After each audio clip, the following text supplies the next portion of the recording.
નમસ્કાર સર્વેને ભગવાન ગણેશ વિઘ્નહર્તા ગણેશના જન્મદિવસના તહેવાર એવા ગણેશ ચતુર્થીની હાર્દિક શુભકામનાઓ. ગણપતિ બાપ્પા મોર્યા.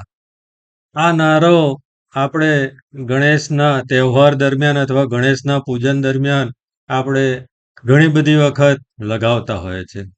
તો આ જે નારો છે ગણપતિ બાપ્પા મોર્યા, એ શા માટે બોલાય છે?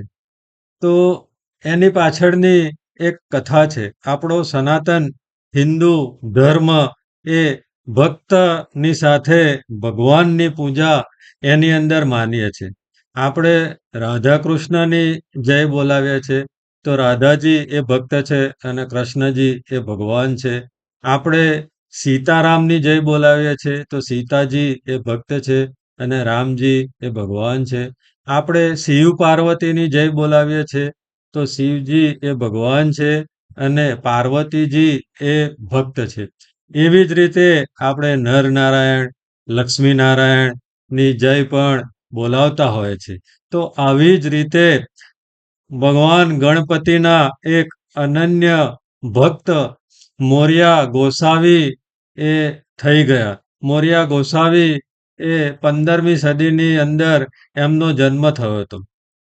તો 15મી સદીની અંદર જન્મ પછી એ લગભગ 86 વર્ષનું એમનું આયુષ્ય હતું અને એ જન્મ પછી એવું કહેવાય છે કે એમણે જીવંત સમાધિ લીધી. એ સમાધિનું સ્થળ છે ચિંચવડ. ચિંચવડ એ મહારાષ્ટ્રની અંદર આવેલું છે, પૂણાથી નજીક આવેલું છે. તો એ ચિંચવડ ગામની અંદર આજે પણ એ ભક્તરાજ મોર્યા ગોસાવીનું એ સમાધિ સ્થળ છે. એમણે બનાવેલું સુંદર ગણપતિજીનું મંદિર છે. ત્યાં આગળ હજારો ભક્ત દર વર્ષે દર્શનાર્થે જાય છે અને ગણપતિજીના આશીર્વાદ મેળવે છે. તો આવા એ મોર્યા ગોસાવીનો જન્મ અમુક કથાઓ પ્રમાણે કર્ણાટકની અંદર પણ થયો હતો અને અમુક કથા પ્રમાણે પુણેના નજીક ચિંચવડ ગામની અંદર થયેલો હતો. બ્રાહ્મણ કુટુંબમાં એમનો જન્મ થયો હતો. નાનપણથી જ એ ગણપતિજીના ગણેશના ભક્ત હતા. તેઓ હંમેશા મહારાષ્ટ્રમાં પૂનાની નજીક મોરગાંવ કરીને એક ગામમાં પ્રાચીન ગણપતિજીનું મંદિર છે. ત્યાં આગળ દરેક ચતુર્થીએ દર્શન કરવા માટે જતા હતા.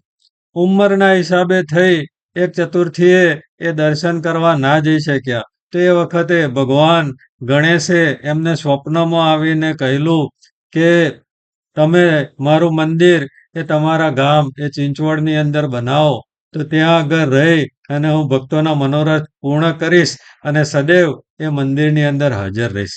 આ સ્વપ્નમાં આવેલી વાતને ભગવાન ગણેશનો હુકમ જાણી અને ભક્તરાજ મોર્યા ગોસાવીએ ગણપતિજીનું એક ભવ્ય મંદિર ચિંચવડની અંદર બનાવેલું.